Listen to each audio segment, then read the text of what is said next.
Os 6 pecados contra o Espírito Santo.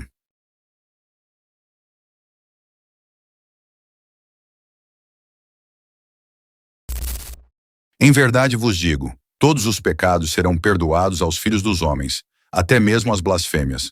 Mas aquele que blasfemar contra o Espírito Santo jamais terá perdão, mas será réu de um pecado eterno. Marcos 3, 28, 29. Os pecados mortais, que são pecados graves, nos afastam de Deus e nos levam ao inferno.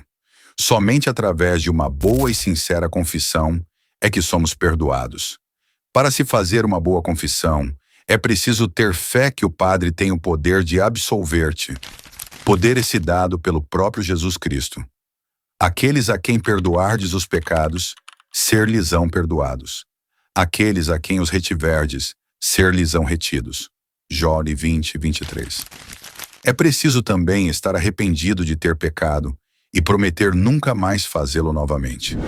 Os pecados veniais, que são pecados leves, como, por exemplo, uma pequena mentira que não prejudique ninguém, uma gulodice que não traga prejuízos sérios à saúde, etc., também nos afasta de Deus, mas não merecemos o inferno por causa deles, porque são culpas leves. Se morrermos com pecados veniais, iremos pagar nossas culpas no purgatório e depois iremos ao céu.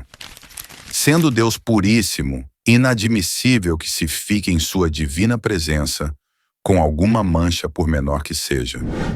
Os pecados veniais são perdoados rezando-se um ato de contrição ou com arrependimento praticando um outro ato de piedade.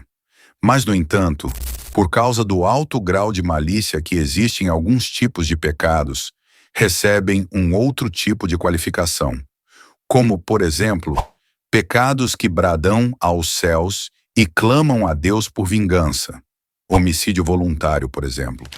Mas hoje, em especial, iremos tratar dos pecados contra o Espírito Santo, para os quais não há perdão. Segundo Santo Tomás de Aquino, o pecado contra a bondade de Deus chama-se pecado contra o Espírito Santo, porque das 3 pessoas divinas, é o Espírito Santo a quem costumamos chamar de amor. Enquanto Deus Pai é o Todo-Poderoso, pecado por fraqueza, e o Filho é a palavra sabedoria, pecado por ignorância. Sendo assim, o pecado contra o Espírito Santo seria como uma doença incurável, já que fecha as portas da alma para o próprio remédio que poderia lhe dar a salvação, a misericórdia de Deus. Como Deus poderá perdoar alguém que não quer ser perdoado?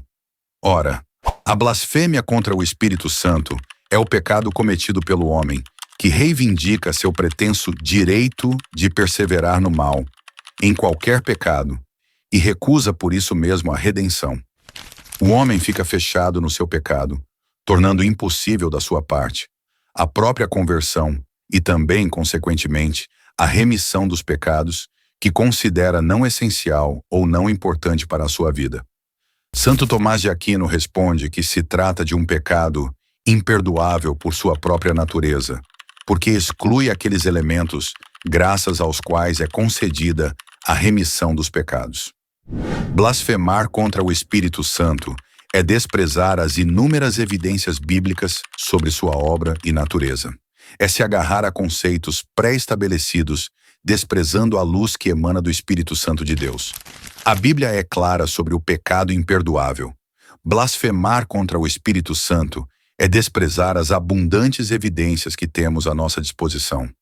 Só blasfema contra o Espírito Santo quem resiste contra o poder de Deus revelado em suas palavras e obras e os atribui ao inimigo. A luz veio ao mundo, mas os homens amaram mais as trevas do que a luz, pois as suas obras eram más. João 3,19. O pontificado do Papa São Pio X, de 1903 a 1914, em seu Catecismo Maior, ensinou que são 6 os pecados contra o Espírito Santo. O pecado contra o Espírito Santo consiste na rejeição da graça de Deus. É a recusa da salvação. Implica numa rejeição completa à ação, ao convite e à advertência do Espírito Santo. Vamos então a eles. Primeiro, desespero de salvação. Segundo, presunção de salvação sem merecimento. Terceiro, negar a verdade conhecida. Quarto, inveja da graça fraterna. Quinto, a obstinação no pecado. Sexto, a impenitência final. Os pecados contra o Espírito Santo são 6, e chamam-se estes pecados, particularmente pecados contra o Espírito Santo, porque se cometem por pura malícia, o que é contrário à bondade que se atribui ao Espírito Santo. Terceiro Catecismo da Doutrina Cristã de São Pio X. Primeiro, desespero de salvação. Ocorre quando a pessoa já pecou tanto que entra em desespero, achando que não há mais salvação para ela. Fica convencida de que não há mais solução e que seu destino é o inferno. Note-se que neste caso a pessoa não se confessa porque acredita que não adianta e que está definitivamente condenada. Segundo, presunção de salvação sem merecimento. Ocorre quando a pessoa se acha muito virtuosa, que pensa que já está no céu, e por isso, por mais que possa ter feito algum pecado, Deus lhe perdoará. Implica num sentimento de orgulho, achando de que está salva pelo que já fez na vida. Note-se que neste caso, a pessoa não se confessa porque acha desnecessário, acredita que já está salva. Terceiro, negar a verdade conhecida como tal. Ocorre quando a pessoa se julga dona da verdade e por isso não aceita as verdades da fé por puro orgulho. Note-se que neste caso, a pessoa não se confessa porque acha que está certa e que não há nada a se confessar. Nem considera o pecado de duvidar das verdades da fé, ou mesmo negar as verdades da fé. A pessoa acha que está certa e que essa certeza é absoluta. Considera que sabe mais do que a própria Igreja e com isso nega que o Espírito Santo auxilia o sagrado magistério da Igreja. Quarto, inveja da graça fraterna. Ocorre quando a pessoa tem inveja da graça que Deus dá a outrem.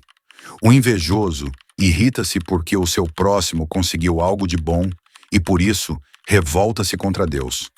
É o caso de Caim e Abel. Caim matou Abel por inveja.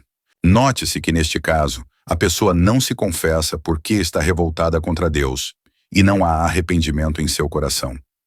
Quinto, a obstinação no pecado. É quem peca não por fraqueza, mas por malícia. Peca não porque simplesmente teve tentação, mas porque ama pecar. Ora, se ama pecar, não se confessa, porque quer continuar no pecado. Sexto, a impenitência final. Não é difícil de entender este pecado, pois uma pessoa que vem pecando a vida inteira, no final de sua existência continua sendo impenitente e não arrependido de tudo o que fez de mal. É a suprema e final rejeição a Deus.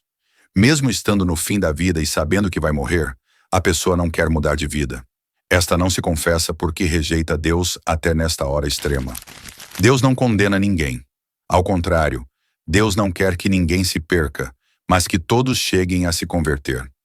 No entanto, Deus não criou os seres humanos como irracionais, mas os criou à sua imagem e semelhança. Que quer dizer, nos deu inteligência para separar o bem do mal, liberdade para escolher o bem ou o mal, e vontade para vivenciar o bem ou o mal. A escolha é nossa, é de cada um. Assim vivemos a nossa vida direcionados pelos 3 pilares da imagem e semelhança de Deus: inteligência, liberdade e vontade, para que assim decidamos o que queremos trilhar. No fim da vida terrena, a morte confirmará a nossa decisão, dando-nos aquilo que escolhemos. Por isso, a conclusão torna-se óbvia. Só está no inferno aqueles que realmente querem estar lá, aqueles que não querem a presença de Deus que ilumina suas imundícies. Por outro lado, Deus, que não quer que ninguém se perca, continua a amar sua criatura, mesmo esta preferindo estar longe. Como já disse, o amor de Deus não impõe condições. Assim, onde quer que a criatura esteja, Deus a amará sempre, embora respeitando aquilo que a faz ser uma pessoa: sua inteligência, sua liberdade e sua vontade. A Igreja implora que o perigoso pecado contra o Espírito Santo ceda o lugar a uma santa disponibilidade para aceitar a missão do Consolador, quando ele vier para convencer o mundo quanto ao pecado, quanto à justiça e quanto ao juízo. A blasfêmia não consiste propriamente em ofender o Espírito Santo com palavras. Consiste antes na recusa de aceitar a salvação que Deus oferece ao homem, mediante o mesmo Espírito Santo, que age em virtude do sacrifício da cruz. Que possamos rejeitar todo pecado contra o Espírito Santo e permanecer sempre na graça de Deus. Muito obrigado por ter acompanhado até aqui. Que Deus te abençoe e Nossa Senhora te guarde sempre. Se esse vídeo falou ao seu coração, não esqueça de curtir, compartilhar e se inscrever no canal. A gente se vê no próximo vídeo. Fiquem com Deus.